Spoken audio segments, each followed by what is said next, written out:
has changed dramatically over the last 50 years, since the Z became a thing.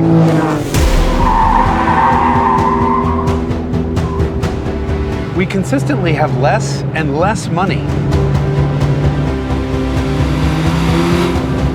for toys.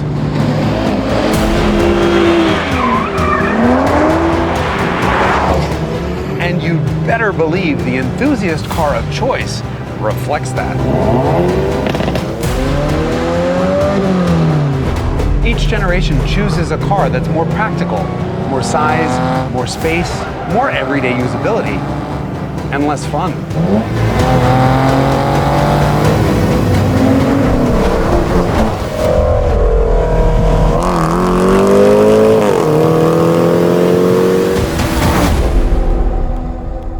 So how is it even possible that the car that redefined what the term sports car meant back in the good old days when someone else was guaranteed to pay your pension could possibly still be relevant today when you were somehow expected to fund your own 401k? Or I gotta ask, is it?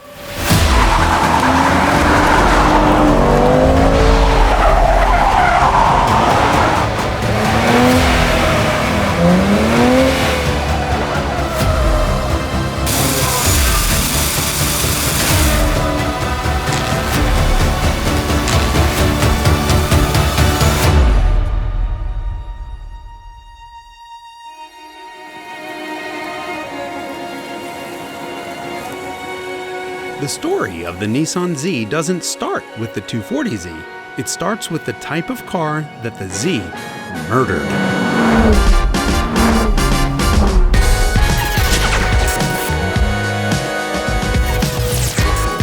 The Z wasn't technically a sports car, at least not in the original sense of the word, which described a two-seat car with an open top, so that you could enjoy the elements. Ironic, given most of the sports cars were British.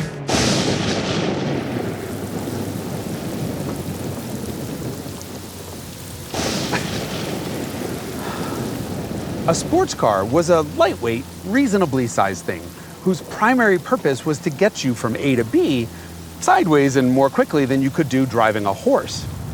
And its reign of terror lasted until people realized the collateral damage of showing up on a date with some fair lady, soaking wet and smelling like a moldy hand towel. To get her to put a ring on it, the solution was to put a roof on it, and to make a coupe like a Jaguar E-Type or an MGB GT. They were hugely popular both with consumers and tow truck operators.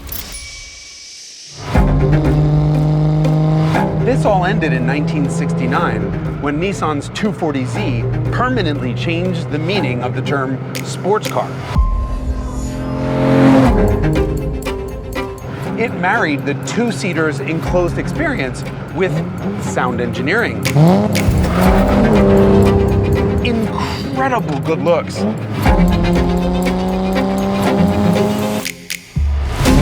and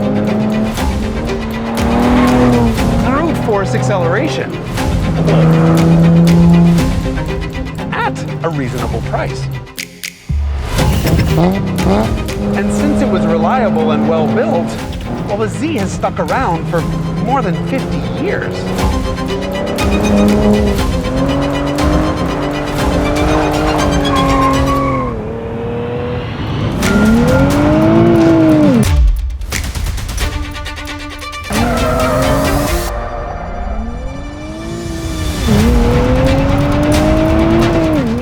While so much has changed in all of those intervening years, the Z hasn't. It hasn't had to. Because we still like to look good. We still like to go fast. And I'm sorry to say, having fun on your way to work is never going to get out of style.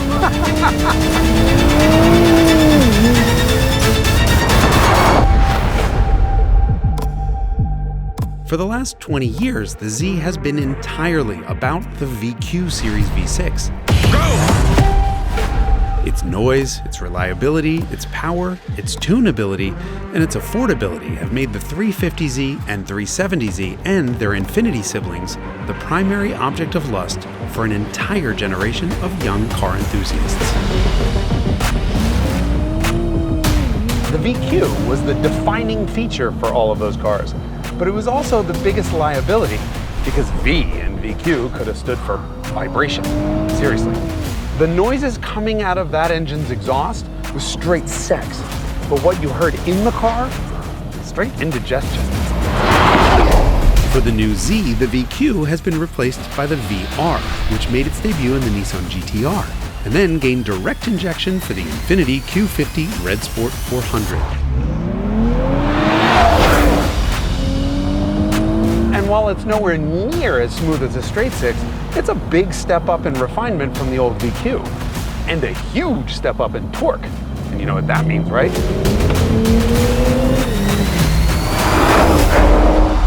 Turbos. The problem with turbochargers is, and always has been, that they're out of control. Left to their own devices, they will either blow themselves up or blow your engine up. Like everything else, turbochargers have a maximum operating speed. And traditionally, engine computers have no way of knowing exactly how fast the turbo is spinning. So to protect it, they would infer that speed. But there was always a margin of error built into that estimate, so they had to be conservative. Engine computers would pull power to stop the turbo from overspeeding. The Z's VR30 DDTT engine doesn't have this problem because, like today's Ferrari V8s, it has a sensor on the shaft of the turbo, so it knows exactly how fast the turbo is spinning. And the result is the Z is more responsive and quicker.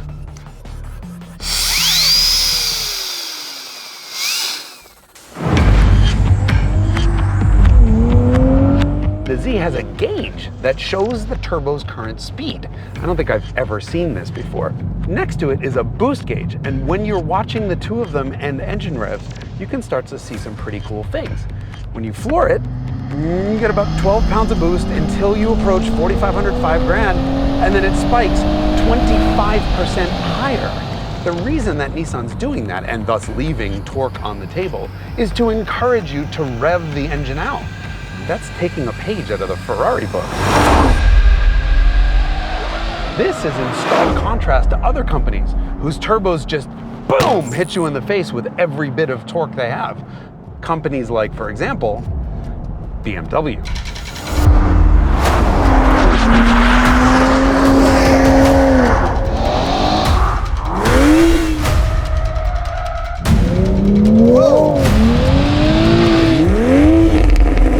Look who's come to play. It's Mr. Randy Pobst in a Supra. And I will try to outrun him, and I will probably not succeed.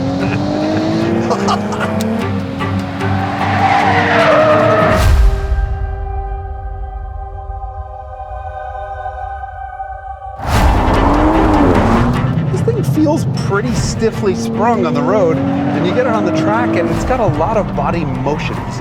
Sort of feel body roll, brake dive, moves around a little bit more than you'd expect. Look at that, I can actually see that Z rolling in the corners.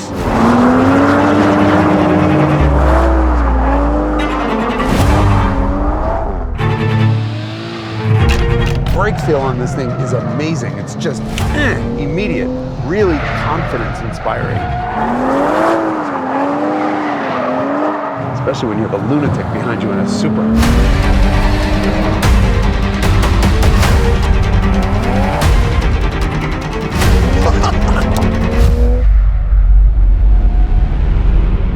Nissan says 80% of this car is new, but I suspect 80% of those new parts are really just revised old parts, because the whole thing feels very familiar. Even the steering ratio is the same as it was before, although it's now electrically assisted. That's where the problem starts. I feel nothing.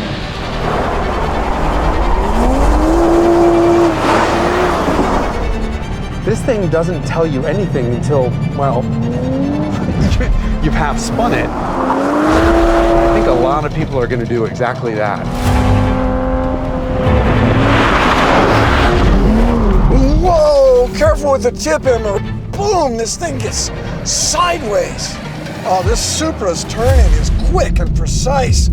Makes the car feel light and agile. But the rear, I don't have the same level of control. I don't fully trust it.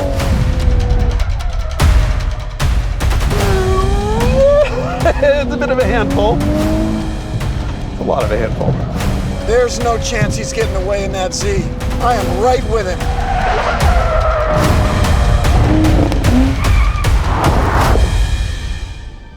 With Randy behind the wheel of both the cars, the Z was a somewhat disappointing 3.2 seconds behind the Supra.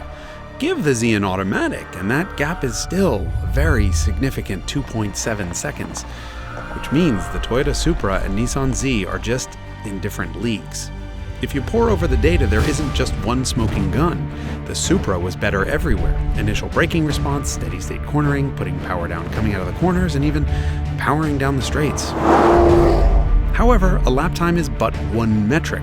Not for giving the Z a second or three on a racetrack is like saying Sophia Loren wasn't desirable because she was bad at math. Beauty has to account for something. Though you may not agree with me, I think the Supra is a great-looking car in its brutal aggressiveness. But the Z is the opposite. It's simple, it's elegant, it's classically timeless. And though it certainly didn't look that way in the original photos that Nissan sent out, in the real world, that is a great-looking car. Back in 1972, 55% of Z buyers surveyed said their purchase was influenced by the 240Z's looks. I bet the number will be just as high here, and the similarities between these two cars are unmistakable. Sometimes engineering helps styling, and sometimes it hurts. In the case of the original Z, the long hood was to fit its enormously long straight-six engine, something that's totally unnecessary with the new Z's short V6. The new turbocharged engine creates vastly more heat, and this is where engineering starts to take away. This enormous opening is there because of engine cooling requirements. It works. The car stays cool as a cucumber no matter what you do. But I still think this is the least successful part of this car's design. And since the rear end was the least successful part of the original beauty, Nissan took inspiration instead from the Z32 300ZX, which was jaw-droppingly gorgeous in the 1990s and still is today. Performance package Zs come with a rear spoiler that wasn't part of this car's original design. Engineers added it because it's functional. That spoiler cuts lift so significantly at the rear axle that cars with the spoiler get to do 155 miles an hour, while Zs without it have to be limited to 136. Think about this, kids, before you flash your Zs and remove the top speed limiter. No marketing department added that spoiler. Engineers did. And the marketing department didn't ruin this cabin either. Look around. See any gimmicks? No, there are none. Just a great driving position, manual gearbox, and an infotainment system. And to turn off stability control, you don't need to summon Alan Turing from the dead. You just press the button and it's off.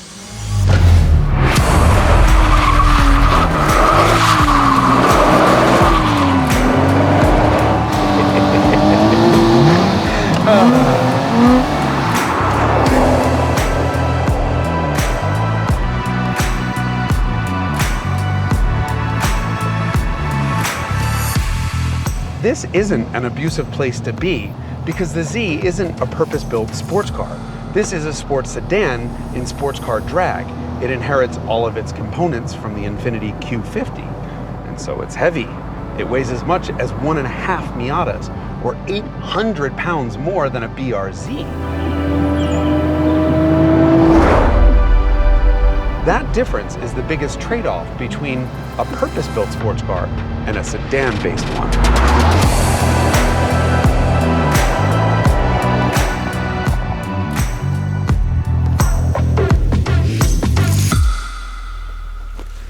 There are genuine advantages to having a big car, and that's because humans are hoarders. We like to take a lot of stuff with us. So having a big trunk and a back seat are really usable things, especially if you have friends.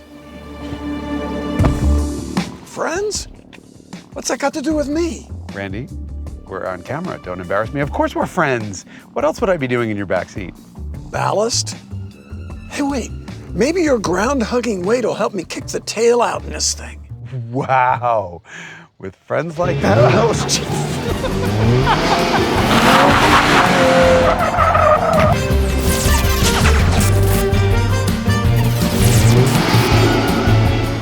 All right, listen, you're in your 20s, Joe Cool. You're driving a two-seater.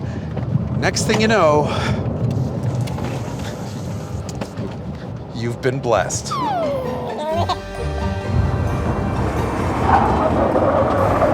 Randy, for the love of God, would you please simmer down? We're with child. Uh-oh. Anyway, now you need a baby seat. But you're not gonna give up your car for some sort of hybrid, soulless transportation pod. What do you buy?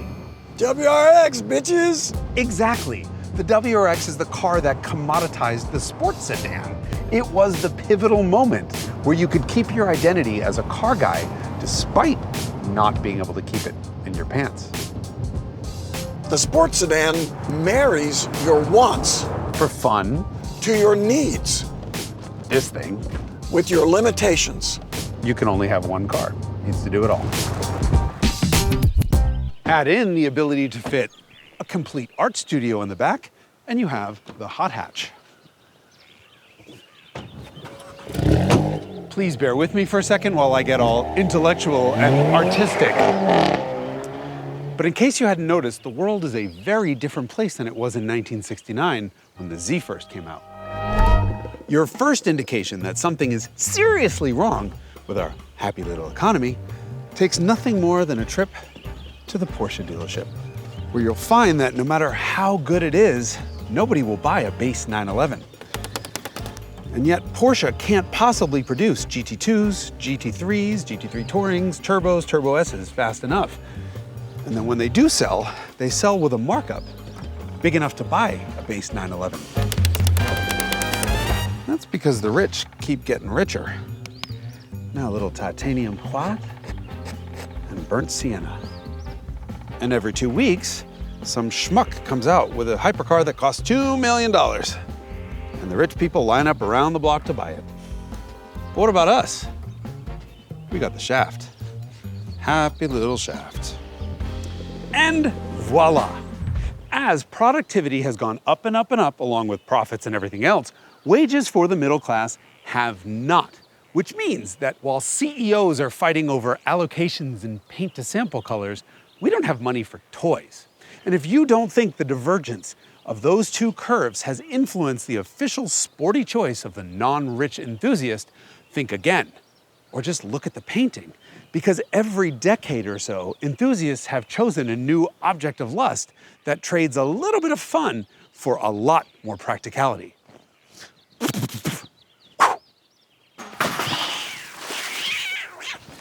The Miata is the only car left in that category, and it is brilliant.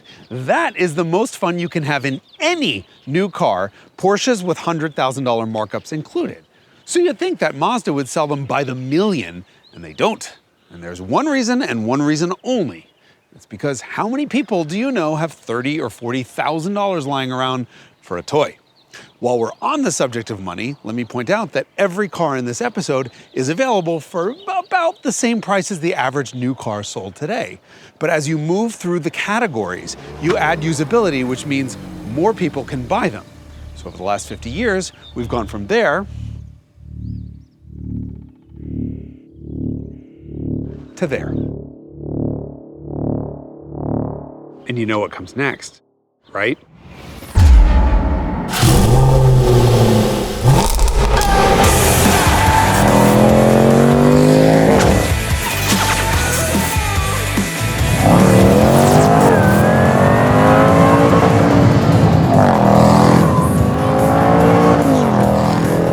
I'm talking about the SUV.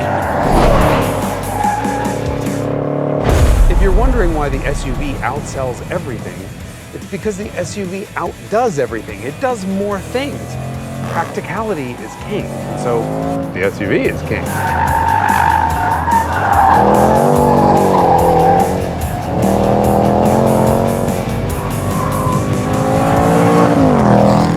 This is the body style of the moment, so car companies can charge whatever they want.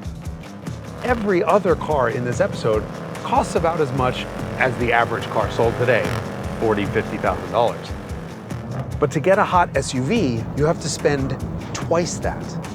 The segment's really defined by the Porsche Macan, but I'm sorry, this is the fun one. This thing is so unbelievably stupid, and I love it. Mostly because it does all the things it should never, ever do. It is the loudest thing to come out of England since Led Zeppelin. It drifts around corners like an AE86 Corolla. But I draw the line here. This is not a substitute for a sports car. This is a concession, an admission that you vaguely want a sports car, but you really need to have a lot of space. And that's what makes cars like the Miata, the Supra, and certainly the Z so important. Those cars represent where our priorities should be, where they used to be. Humans are so good at making our lives more efficient, accomplishing more tasks with fewer cars, making less noise, using less gas, or none at all. We're so good at optimizing our lives that we actually have to remind ourselves to stop and smell the roses.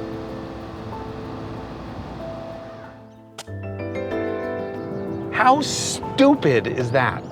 You shouldn't have to remind yourself to stop and have a good time. You should prioritize it. And the Z is, and always was, a reminder to do just that.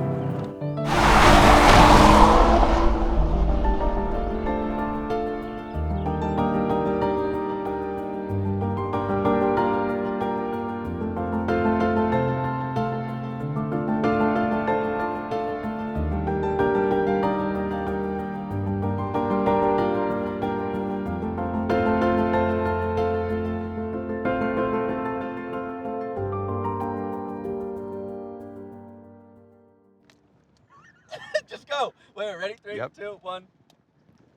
Go, go, go, go. Stop. Ready? Go. Come on, just do it. You're gonna get wet. Soaking wet. Was I ready? Go, go. Soaking wet.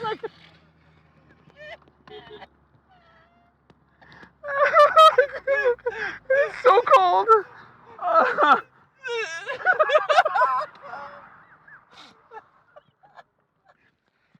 Can you do it as deadpan? Yes, as I'm possible? trying. Okay. Okay, right. Soaking One more. wet. Soaking. As deadpan as possible, as Yep. if it's not happening. I know. I'm Okay, trying. ready?